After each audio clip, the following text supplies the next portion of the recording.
Ensemble के बारे में चर्चा करेंगे। इससे पहले के वीडियो में हमने फेज स्पेस के बारे में चर्चा की थी। हमने बात की थी कोई ऐसा सिस्टम जिसमें n पार्टिकल्स है, उसे आप 3n पोजीशन कोऑर्डिनेट और 3n मोमेंटम कोऑर्डिनेट वाले 6n कोऑर्डिनेट सिस्टम में एक पॉइंट से रिप्रेजेंट कर सकते हैं और उसकी जो टाइम इवोल्यूशन ट्रैजेक्टरी है वो उसके कंप्लीट डायनामिक्स आपको दे देगी। अधिकतर जब हम थर्मोडायनामिक सिस्टम की फिजिकल क्वांटिटीज को स्टडी करते हैं तो हमें इस ट्रैजेक्टरी के ऊपर टाइम एवरेजेस निकालने होते हैं।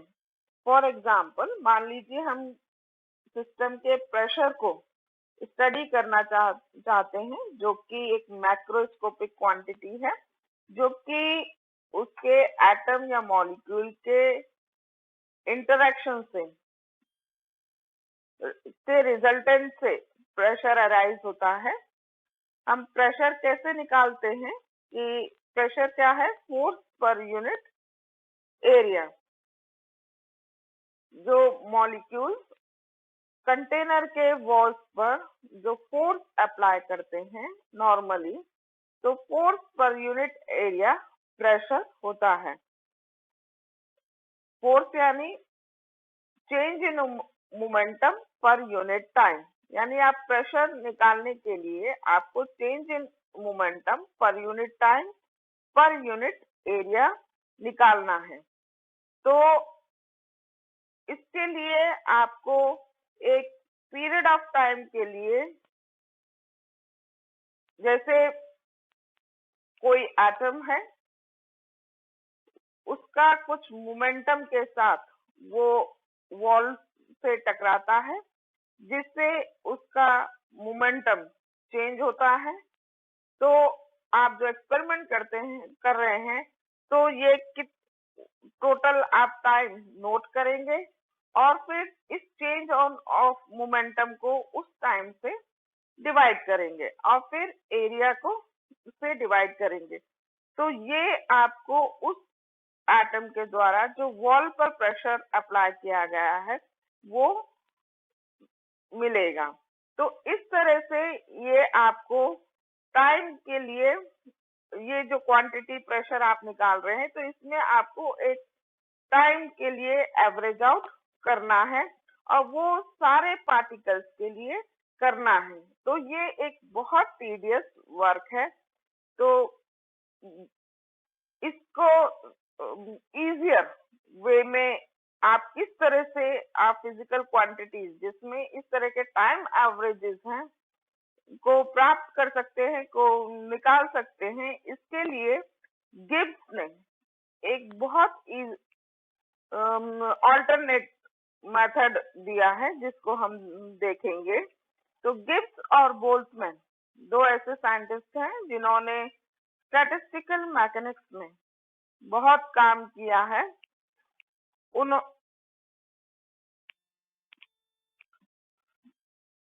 उनके अनुसार कि उन्होंने पहले इस इजियर मेथड देने के लिए एंसेंबल का कंसेप्ट इंट्रोड्यूस किया है, जिसे हम स्टडी करने जा रहे हैं।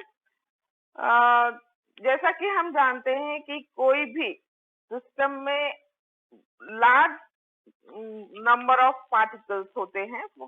जैसे एक मोल में ही 10 एवोगाड्रो नंबर, जो कि 10 to the power of 23 particles होते हैं, तो एक बहुत लार्ज नंबर है। तो जो आप सिस्टम स्टडी करते हैं उसमें बहुत लार्ज नंबर ऑफ पार्टिकल्स रहते हैं। तो बहुत संभावना है कि ये जो पार्टिकल्स हैं उनका मोमेंटम और पोजीशन बहुत डिफरेंट हो, लेकिन वो सारा जो बल्क प्रॉपर्टी है, जो मैक्रोस्कोपिक जो प्रॉपर्टी है, उनके एक से निकल कर आए। फॉर एग्जाम्पल, इसे और इजियर वे में इस तरह से समझ सकते हैं कि कोई मान लीजिए क्लास है जिसमें बहुत सारे स्टूडेंट्स हैं और आप उनका टेस्ट लेते हैं। मान लीजिए 50 टाइम्स टेस्ट ले रहे हैं, तो उनका जो पूरी क्लास का जो मार्क्स ऑब्टेन्ड है वो एवरेज मान लीजिए 75 एवरेज आ रहा है।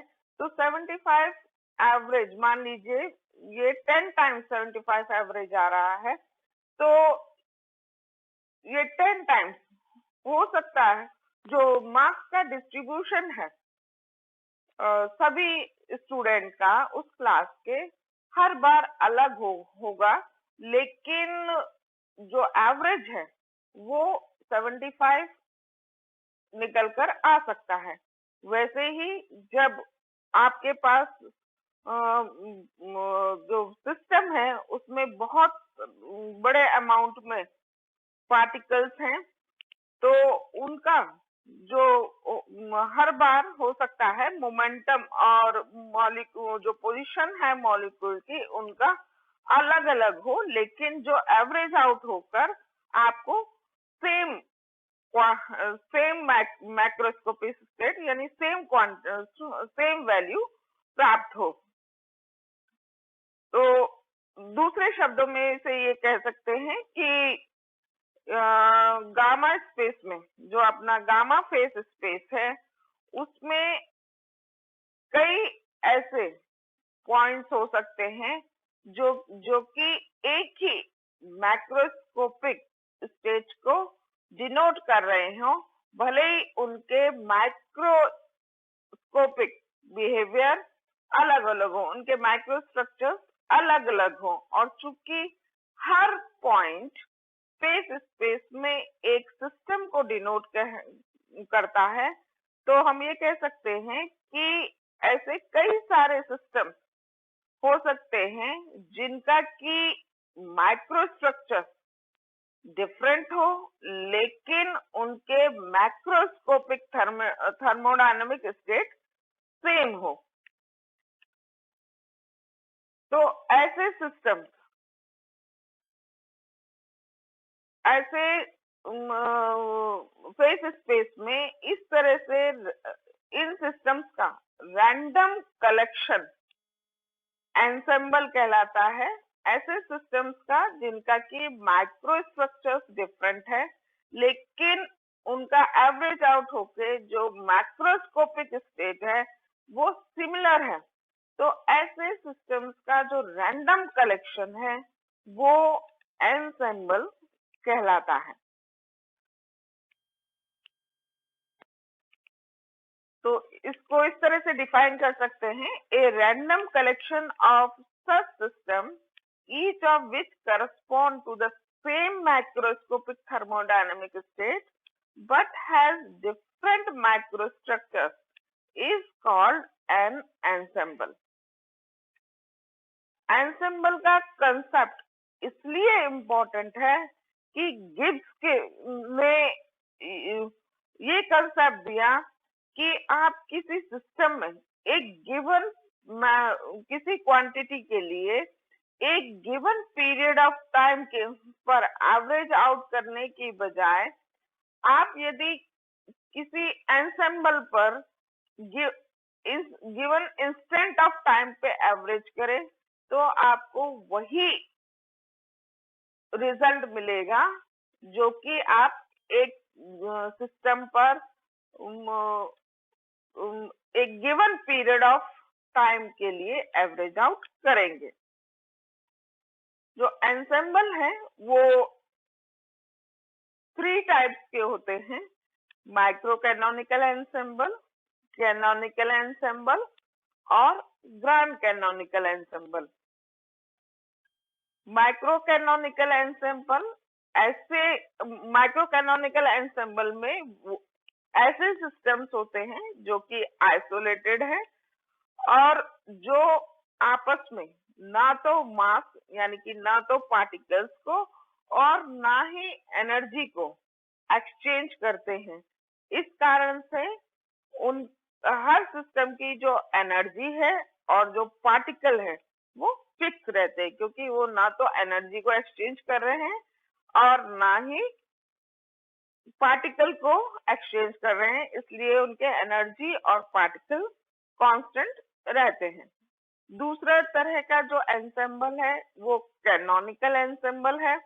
Canonical ensemble closed isothermal system से बने होते हैं। मतलब कैनोनिकल एंसेंबल्स में जो सिस्टम्स हैं वो क्लोज्ड आइसोथर्मल सिस्टम्स हैं, जो कि आपस में मास यानी कि पार्टिकल एक्सचेंज नहीं करते हैं, लेकिन एनर्जी को एक्सचेंज करते हैं। एनर्जी एक्सचेंज करते हैं, इस कारण से इसमें सिस्टम्स का टेम्परेचर कांस्टेंट रहता है और चूंकि वो पार्टिकल एक्सचेंज नहीं करते हैं, इस कारण से नंबर ऑफ पार्टिकल कांस्टेंट रहते हैं। तो कैनोनिकल एंसेंबल में नंबर ऑफ पार्टिकल्स और टेम्परेचर कांस्टेंट रहता है। तीसरा है grand canonical ensemble. Grand canonical ensemble में ऐसे सिस्टम्स हैं जो कि ओपन आइसोथर्मल सिस्टम्स हैं। मतलब इसमें जो सिस्टम्स हैं वो आपस में पार्टिकल भी एक्सचेंज करते हैं और एनर्जी भी एक्सचेंज करते हैं।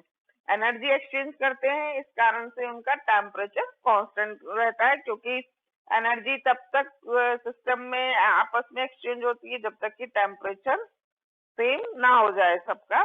तो टेम्परेचर कांस्टेंट रहता है, और चूंकि ये पार्टिकल एक्सचेंज करते हैं तो पार्टिकल कांस्टेंट नहीं रहता है, जबकि केमिकल पोटेंशियल म्यू कांस्टेंट रहता है।